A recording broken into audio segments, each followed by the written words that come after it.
7 bourbon brands are already dead. The liquid is still being bottled. The labels are still being printed. The tasting rooms are still open. But the decisions that killed these brands have already been made, and the people running them know it. They just haven't told you yet. Welcome back to Cask Index, where we follow the money, ignore the marketing, and find out what's actually happening in this industry before the press release arrives. Today, I'm giving you 7 bourbon brands that are already dead in 2026. Not struggling, not declining, dead in the way that matters for anyone spending serious money on bourbon right now. I'm going to tell you exactly what killed each one, when the fatal decision was made, and what it means for the bottles sitting on your shelf right now. If you've got any of these 7 in your collection, this video is going to change how you think about what they're worth. Counting down from 7 to 1. Number 1 on this list was one of the most trusted names in American bourbon 12 months ago. Stay with me. Quick context before we get into the brands. Dead doesn't mean the distillery is closing tomorrow. It doesn't mean the liquid inside the current bottles is suddenly bad. What dead means in 2026 is that the brand has crossed a point of no return. A moment where the core reason serious bourbon drinkers chose it over everything else was removed,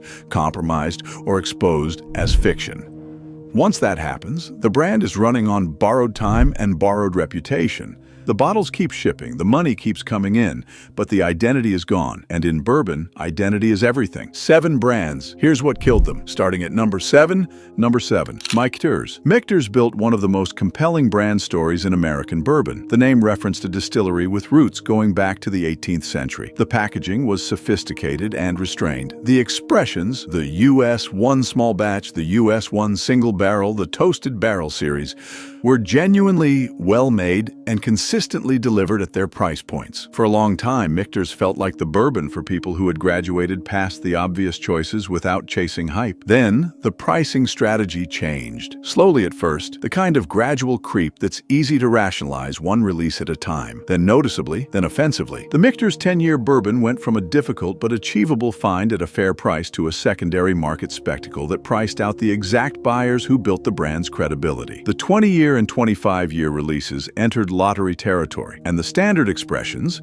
the ones that built the brand, started feeling expensive relative to what the market was offering at the same price point. What killed it? Michter's made the decision that prestige pricing was more valuable than the community that created the prestige. That is always a fatal mistake in bourbon. The enthusiast community that evangelized Michter's to casual buyers didn't disappear. They redirected their energy toward brands that still respected them, and casual buyers follow enthusiasts, not labels. The brand is still producing excellent liquid. It is no longer producing the relationship with its audience that made the liquid worth seeking out. In bourbon, those two things are inseparable. Remove one and you've already lost both. Number 6 is a brand that didn't get acquired, didn't change its recipe, and didn't raise its prices offensively. It died because it stood completely still while everything around it moved. Number 6. Evan Williams Single Barrel. This one requires a careful argument because Evan Williams Single Barrel is, by any objective measure, one of the best value propositions in American bourbon, a vintage-dated single-barrel expression at around $30. Consistently excellent, reliably available, the kind of bottle that serious bourbon drinkers quietly recommend to anyone who asks for an honest answer about where to spend their money. So why is it dead? Because at some point in the last 5 years, every serious bourbon buyer you know recommended Evan Williams Single Barrel to someone, and that someone tried it, loved it, and then never mentioned it again, never posted about it, never hunted for it, never built an identity around it, just quietly kept buying it while talking loudly about everything else.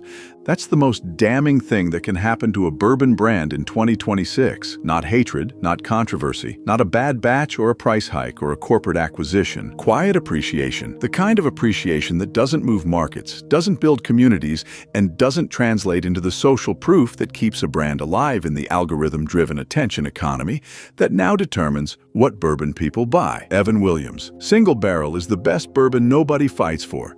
And in 2026, if nobody fights for you, you're already gone. What killed it? Heaven Hill made a calculated decision to invest brand-building resources in Elijah Craig rather than Evan Williams. That decision made Elijah Craig one of the most respected names in bourbon and left Evan Williams Single Barrel as the best bourbon nobody talks about. A brand that nobody talks about is a brand that doesn't exist in any meaningful commercial sense. The liquid survives. The brand is already gone. Number 5 is a brand that a corporation bought specifically to kill kill, and is doing exactly that, on schedule, with remarkable efficiency. Number 5. High West Distillery. High West launched in Park City, Utah in 2007, and immediately became one of the most interesting stories in American whiskey. The founder, David Perkins, brought genuine intellectual curiosity to sourcing and blending, treating acquired barrels not as a shortcut, but as a canvas. The results, particularly the Rendezvous Rye and the American Prairie Bourbon, were genuinely distinctive. High West felt like a craft operation that was actually smarter than the larger distilleries it was drawing from. Then, Constellation Brands acquired it in 2016. For a few years, the quality held. The sourcing relationships remained. The blending philosophy survived the transition well enough that most buyers didn't notice the change in ownership. Then it started. Gradual formula drift. The Rendezvous Rye, the flagship, the bottle that defined what High West was, became less consistent. The American Prairie lost the complexity that made it worth the premium. Prices increased. The sourcing story became harder to tell, honestly, as the original barrel contracts aged out and replacement stock became available. What killed it? Constellation Brands did not buy High West to preserve what made it special. They bought it to extract the brand equity that the founders built. That process is now largely complete. The name still commands a premium. The liquid no longer justifies it. And once serious buyers make that calculation publicly and repeatedly, which they already have, the brand's credibility collapses faster than any corporate turnaround can address. Number 4 is a brand that killed itself with the one move every bourbon brand swears it will never make. Number 4. Widow Jane. Widow Jane built its identity around a genuinely compelling origin story. The limestone filtered water from the Rosendale mines in New York, the Brooklyn Distillery, the commitment to American single malt and sourced expressions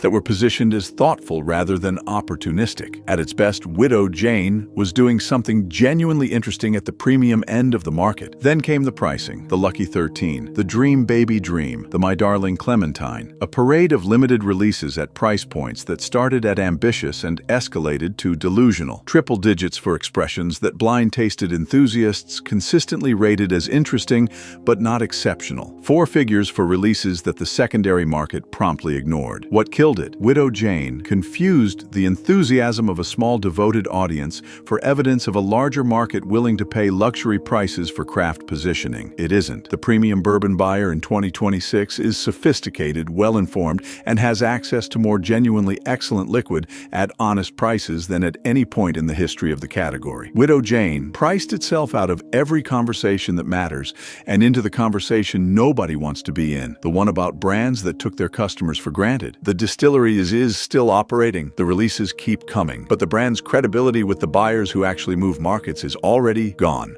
We are halfway through and the pattern is becoming impossible to ignore. Every brand on this list made a version of the same mistake. They treated their reputation as an asset to be monetized rather than a relationship to be maintained. Number 3 is the most painful entry on this list because it involves a name that genuinely shaped modern American bourbon culture. Before number 2, if this is your first Cask Index video, stop and hit subscribe right now. Every single week, we follow the money in this industry and tell you exactly what's happening before the brands do. Number 1 on this list is going to be the most controversial thing we've said on this channel. You need to be here for it. Subscribe, then keep watching. Number 3. Angel's Envy. We covered Angel's Envy in the Worthless Bourbons video as a bottle whose value had declined. But the situation has deteriorated significantly since that conversation. What was a value problem has become an identity crisis, which is a different and more terminal condition. Angel's Envy was founded by Lincoln Henderson, one of the most respected master distillers in bourbon history, the man behind Woodford Reserve and numerous Brown-Forman innovations. The port barrel finish was his idea. The brand carried his name, his credibility, and his legacy. When Bacardi acquired Angel's Envy in 2015, Henderson had recently passed away. The transaction felt to many in the community like a posthumous exploitation of a legend's reputation. For several years, the liquid quality held and the community's concerns remained theoretical. Then the batch inconsistency that serious collectors had been flagging privately became impossible to ignore publicly. Then the price increases arrived. Then the limited releases started multiplying, each one trading on Henderson's legacy while delivering less and less of what made that legacy worth trading on. What killed it. The moment a brand built on one person's reputation outlives its ability to deliver on that reputation, the clock starts. Angel's Envy has been running out that clock for several years. In 2026, the time is nearly up. The name still sells bottles to buyers who don't know the history. It no longer sells bottles to buyers who do. And in bourbon, the buyers who know the history are the ones who tell everyone else what to buy. Number 2 will surprise people who haven't been paying close attention. It surprised me when I started doing the research. Number 2, Knob Creek. Knob Creek was the flagship of Jim Beam's small batch collection. For most of its existence, it represented the gold standard of accessible premium bourbon. Full-proof, rich, oaky, genuinely complex in a way that rewarded attention without demanding expertise. It was the bourbon that serious enthusiasts recommended to people who were ready to graduate from entry-level bottles. It held that position for 2 decades. The age statement removal, the back and forth that we covered in the Worthless Bourbons video, was the first crack. But what has happened since is more serious than inconsistency. It's irrelevance. Knob Creek in 2026 occupies a price point that has become the most competitive battlefield in American bourbon. $40 in 2026 is where the best value in the entire category lies, where Elijah Craig, Henry McKenna, Wilderness Trail, and a dozen other expressions fight for the attention of the most knowledgeable buyers in the market. In that fight, Knob Creek is losing badly. Not because the liquid is terrible, it isn't, but because the trust that made buyers reach for it automatically has been spent and not replenished. What killed it? Beam Suntory spent the brand's credibility reserve on short-term pricing decisions and age statement manipulation, and did not invest in rebuilding the relationship with the enthusiast community that gave Knob Creek its reputation in the first place. That community has moved on loudly and publicly. The casual buyers who follow that community's recommendations are following them out of the Knob Creek aisle. The brand is still generating significant revenue. Revenue is a lagging indicator. Reputation is a leading one. And Knob Creek's reputation among the people who shape buying decisions in this category is already at 0.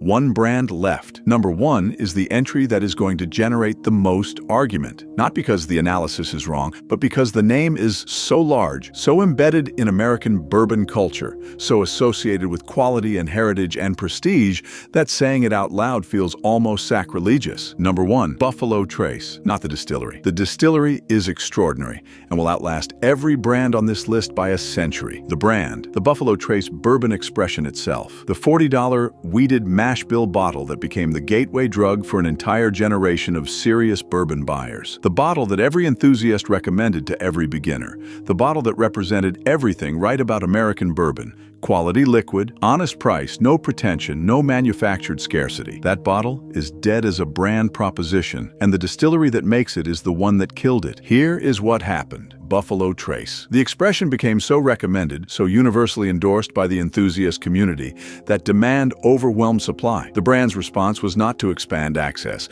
it was to restrict it, to allow the mystique of scarcity to build around a $40 bottle that should never have been scarce in the first place. Retailers started managing allocations. Secondary market prices emerged. A $40 bourbon started trading at $80, $90, $100. And then something irreversible happened. Buffalo Trace. The expression stopped being the honest, accessible recommendation it had been for 20 years. It became part of the allocation circus it was supposed to be an alternative to. The buyers who had recommended it as the antidote to hype found themselves unable to recommend it anymore because the hype had consumed it. What killed it? Buffalo Trace, the distillery, made a brand management decision to allow the expression to become allocated and desirable rather than available and trusted. That decision cannot be undone. You cannot unallocate a bourbon once the mystique has set in. The expression that defined honesty in American bourbon is now just another bottle people can't find at a price they won't pay on the secondary market. The distillery is still producing extraordinary whiskey. Blanton's, E.H. Taylor, Weller, George T. Stagg. The portfolio has never been stronger, but Buffalo Trace, the expression, the one that was supposed to be for everyone, is already dead as the thing that made it matter. What's left is just a name on a label that used to mean something different than it means now. 7 brands, 7 different ways to destroy the thing that made you matter. The pattern is identical every time. A brand earns credibility with a community of serious buyers. That credibility creates demand that attracts casual buyers. The commercial success that follows convinces someone, a founder, an acquirer, a brand manager, that the credibility credibility can be converted into margin. Prices go up, allocations tighten, limited releases multiply. The community that created the credibility recognizes the transaction for what it is and walks away. And then the casual buyers follow them, because they always do. The brands on this list are not failing because the bourbon industry is shrinking. The industry is more competitive and more exciting than it has ever been. They are failing because they forgot that in bourbon, trust is the product. The liquid is just the proof. 7 brands, the funerals haven't been announced yet, but the decisions have already been made. 3 questions for the comments, and I want answers to all 3. Which of these 7 do you disagree with most, and why? Make the argument. I'm not interested in "you're wrong." I want the case for why the brand survives. The strongest arguments go into the follow-up video, and I'm already building it. Second, which brand do you think should have been on this list that didn't make it? There are at least 3 I cut for time. If you name one of them, I'll tell you whether you're right. Third, which of these 7 are you still buying anyway? Because there's no shame in it. Dead brands still make good bourbon, but you should know what you're buying and why. Drop all 3 below. I read every single one. And if you haven't seen the video on 10 bourbons that went worthless in 2026, that one is already up on the channel. Link is in the description. Watch it next. Thanks for watching. I'll see you in the next one.